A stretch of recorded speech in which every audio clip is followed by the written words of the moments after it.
رب زدنی علما.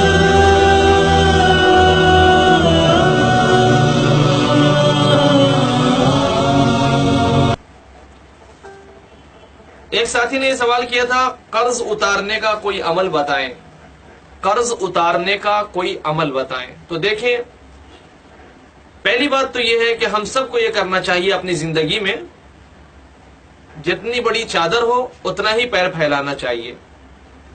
جب دیکھیں کوئی راستہ نہیں ہے تو پھر آدمی قرض لے. شوق میں کبھی قرض نہ لے، ضرورت میں قرض لے. اب اگر ضرورت میں قرض لیا اور قرض نہیں اتر رہا ہے تو اس کے لیے ایک تو دعاؤں کا اہتمام ہے. اللہم اکفنی بحلالک عن حرامک واغننی بفضلک عمن سواک. یہ قرض اتارنے کی دعا ہے، اس کو پڑھتے رہے.